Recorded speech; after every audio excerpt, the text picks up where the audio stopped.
Decentro Media's presence at the World Blockchain Summit in Singapore is brought to you in part by Latium, tokenizing the gig economy and also increasing online profile integrity with a proof of human verification system. Check it out at latium.org.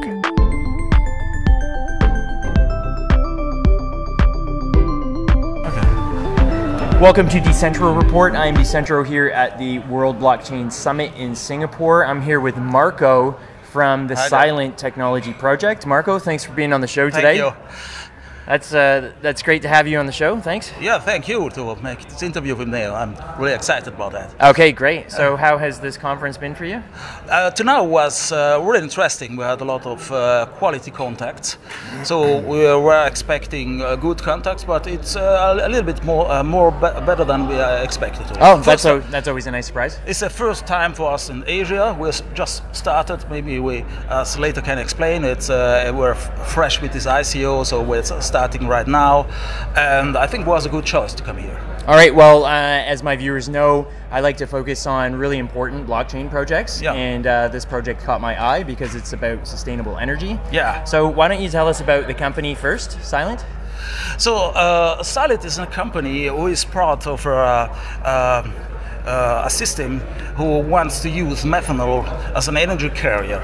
Okay. So what we want to do is complete the cycle of the usage of methanol, especially to close this cycle for the other company we have, who was already in place since 15 years, and where we develop devices using methanol to make energy. And now with Silent we make a company that produce methanol. So how old is the company, Silent? So the Silent is ICO, so it's a fresh company. It's an additional company. All right. It's just a counterpart to the other company. So the other company is it's 15 years old. Oh, right. Okay. And that's the CEO that you were telling me about before. Yes, it's all a continuation. Yeah, it's Urs Weidmann, our CEO. It's for this company. It was founded 15 years ago, but he founded a couple of companies before, and he has a great experience in the energy sector and also the climate sector. And it's not the first project he makes. And it doesn't sound like it. So quickly go over the background of the CEO, please. The basic background: he is an electronics engineer. He is in his 60s now. He started in the late 70s and beginning of the 80s with the research of alternative use of fuel in the Paul Scherrer Institute in Switzerland. Then he found out that methanol is one of the best carrier of energy. All right. After that, he had a career in banking. He made a banking career for electronic engineers, not normal. Right. And he had several projects of founding the first wind energy parks in US, late 80s, beginning of the 90s. And then he founded his own companies. And he had several companies making projects for climate devices. For him, he make one company who was produced a device that can reduce the cost up 80% of the climate control of room and households. Okay, so clearly an experienced CEO with a well-established track record in the energy sector worldwide. It's not the only one. We have also a chief scientific officer with same tracks and careers. So we are a small company, but with really high-level core competences. Okay, so Silent Technology is tokenizing the process of capturing CO2 and making fuel out of it. And making fuel out of that. All right, so you have a larger scale. What should I call it? Is it a plant or a unit? Yeah, it's a plant. Yes. Attaches to, for example, incinerators. Yeah. Yeah. Can you explain what that technology is all about? That's about exciting because if you see it from far away, it looks like we take air and make fuel out of it. Because see it closer, like you said, we take out CO2 from the sources producing high concentrated CO2. Yep. It's like incinerators, but it also can be concrete production plants. Also this part of the industry that produce a lot of CO2. There are processes who can separate the CO2 from the exhaust gases. In Switzerland, actually, there's a project of a partner company of us that have a demonstration project on an incinerator. It's working well. It's getting more and more efficient. All right. And also in Canada now, they have some process to get more efficient. This technology we taken from these partners, and it's not an IP we have on our own, because the IP we developed is in the first company I told about. And then with this CO2, we are quite close to the process we need to make methanol. So with normal separation of hydrogen from water, we have the hydrogen, and then with catalytic process, we can make clean methanol out of that. All right, excellent. Yeah. So you need electricity. Yes, that's what we're thinking about. Is the electricity is the other point we have. That's also one of the critical points. Electricity have to be cheap to make this interesting. But there's a lot of electricity who is lost in the grids. So, for example, in Switzerland in summer we have a lot of electricity coming from the solar power. Solar power is becoming more and more popular. Yeah. Switzerland people are building whole houses. Putting solar panels on the houses, but in summer when the people are on vacation, nobody needs it really. Yeah. So this power has to be destroyed. Actually, you destroyed. Yes, just wasted. Yeah, wasted. So instead of wasting it, we can produce methanol. Yes, right. Actually, they heat up the rails of the railway in summer because they have to destroy this energy. It's that for stabilize the grid. That's how they waste the energy, by heating up the railway tracks. Yeah. Because it's the grid is like a bathtub full with water. So you can, if you don't want to spill the water out, you have to make a hole and take it out. It's a problem you have if you have too much energy in the grid. Right. And instead of wasting it, we want to use it to make fuel out of it.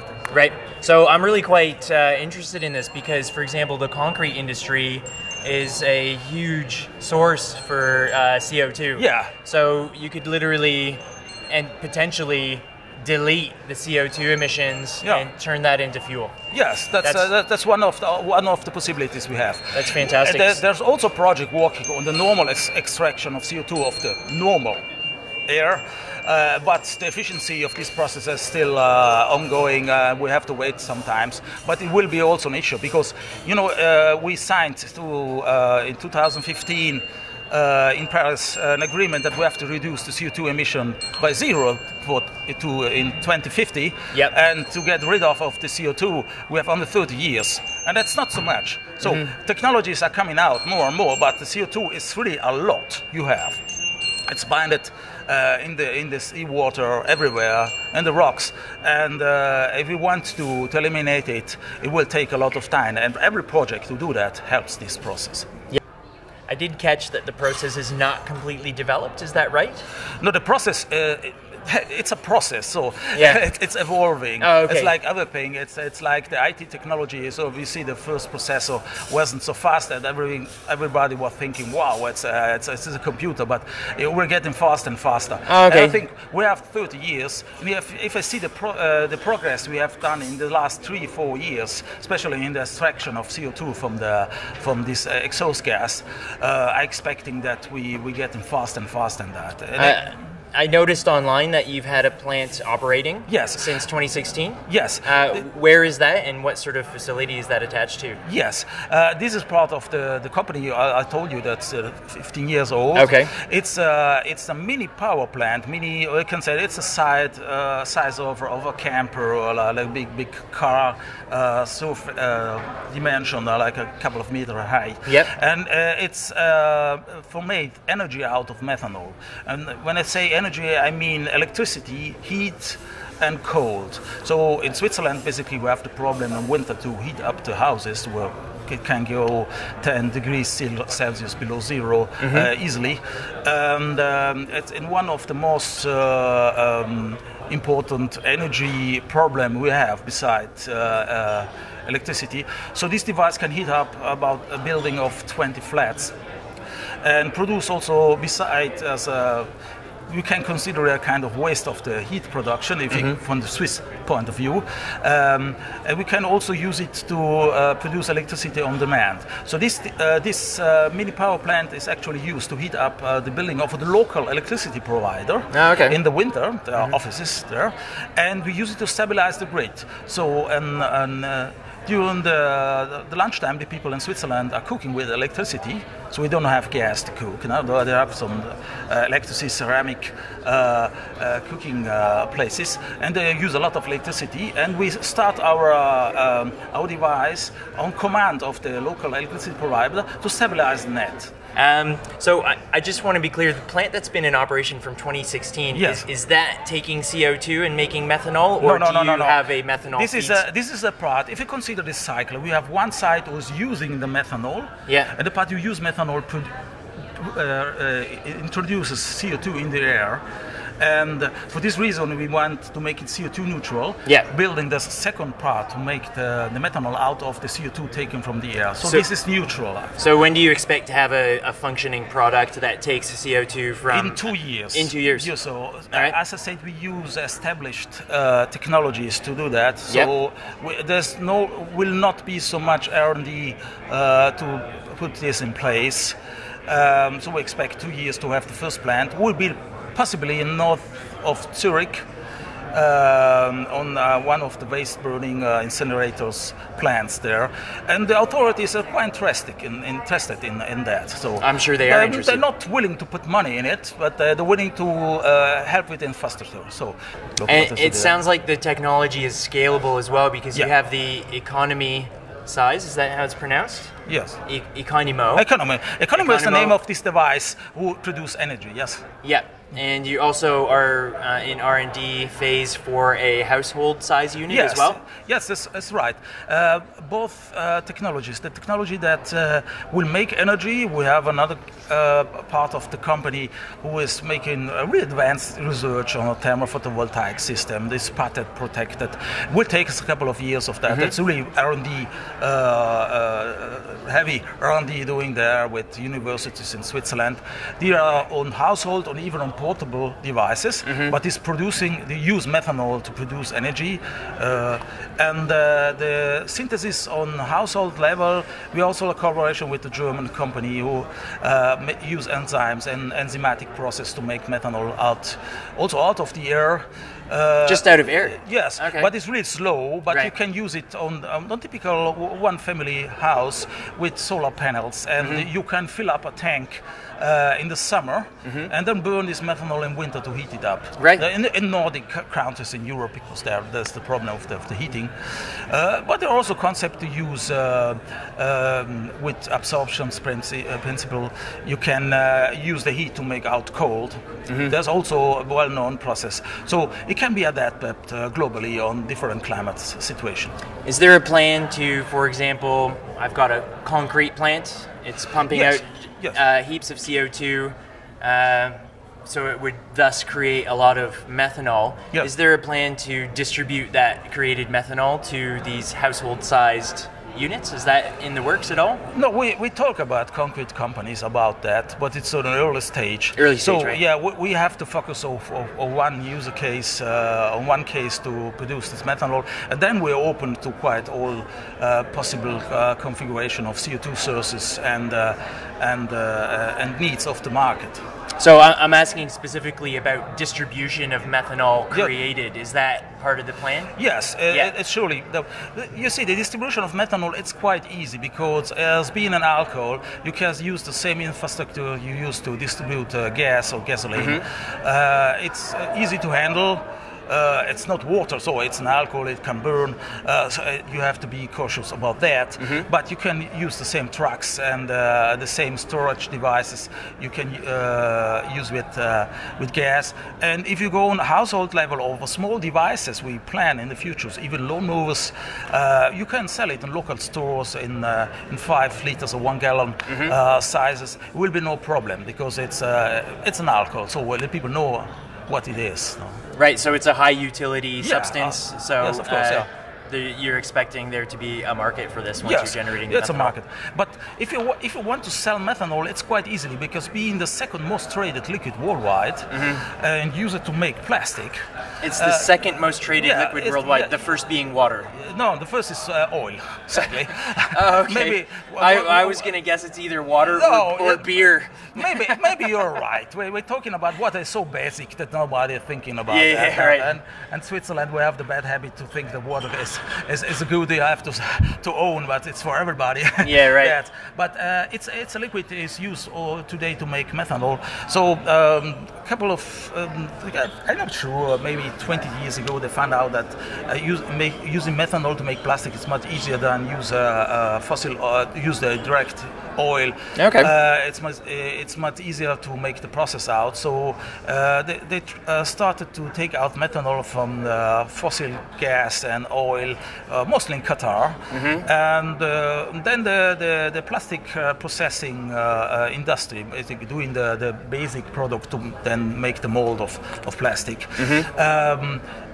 started to buy methanol and they changed the production chain to methanol. And now it's one of the most traded liquid. So the methanol we made out from the air, I say it's simplified from the air, but we use. It's also an interesting product to be sold on this market, because if you use CO2 neutral methanol to make plastic, you can really view from far away. You can say that a plastic pieces is made out of the air. Yeah. And we found out that this methanol can be sold twice the price of the normal methanol. Oh, because of consumer demand. Yeah, it's always you can sell with ecologic aspects a lot of goods. So it shouldn't be the first purpose of what we do, but there's also if you look at the business, it's also an interesting case. Okay, great. So you're at a blockchain event. Yes. And I mean, a project like this seemingly should be at a next generation energy event. Yeah. But you're at a blockchain event, so let's talk about the tokenization of this ecosystem that you're building. Yes, the interesting thing, we are security token, we are asset-backed token, so we raise funds with this token to build the first plants. One of these plants is expected to be 20 million Swiss francs. It's about the same in US dollar. Right. And once the first one is placed, the rest will be funded by normal credits, business credits. We have to build the first one to convince also then the banks to keep this running. And when we also with the earnings, we will be able to build the other plant. And we tokenize it because we think it's the first step for this ecosystem. And we have also great ideas to use utility tokens later on for the exchange of energy and methanol. All right. So there will be great cases, but we don't want to make first utility token without having the basics, without having the ensure that we have the plants, the infrastructure to do that. So a lot of people ask us why you don't make a utility token. It's much easier. No? A lot of hardcore blockchain expect that, but we say no. We want to be honest. We want to make first the egg and then the chicken. Right. And you have to start with a solid base. So we have to explain a lot about the security token, but it's getting more and more interesting. Some people know that. Some people say it's one of the next really good uses of the blockchain. It's not the most complex use of the blockchain. We use the blockchain now to ensure that we have this participation to the company staked on the smart contract who's on the Ethereum blockchain. So token holders will become stakeholders of the company, right? Basically, from the crypto point of view, stakeholders. They're not from the legislation. So it's we are outside of the regulation of the normal stock laws. But basically, you own a great part, up to 82% of the earnings, the EBIT of the company. All right. And you also own 1/3 of the company once it's sold. So the lifetime of this project, it's expected to be 10 years from the point when we start to earn money. We'll be there hopefully in 2 years. And after 10 years, when we find an acquirer, the 1/3 of the price we get will be redistributed to the token holders. Okay. So you even own 1/3 of the company and 82% of the yearly earnings. You can claim with the process, it was then assured by the smart contract. It's been really nice talking to you. Thank this you. is one of the first security token projects I've covered. Yeah. So viewers, you're going to have to check out the disclaimers in the description box of this video regarding that fact. And I really hope, well, I know this project will succeed. Okay, and thank you. I personally, I'm not a climate change denialist, Yeah. but I've always known that technology is going to come along. Yeah. And one day, every concrete plant, every incineration plant is going to have a unit such as this, Yeah. that we're going to be at zero emission status. Yeah. And I think it's going to come soon, and it's because of projects like this. So it's technology like this and companies like this that helps me really keep the faith that the future is going to be bright and beautiful. Okay. So thank you very much, Marco. Thank you. Thanks for being on the show. Okay. Thanks for watching, everybody. Thank you. Bye. If you liked this video, make sure you like and share it. It really helps what we do. Decentro Media is on the ground, revealing the best of the blockchain industry and the people behind it face to face just for you. So please subscribe. Thanks for watching.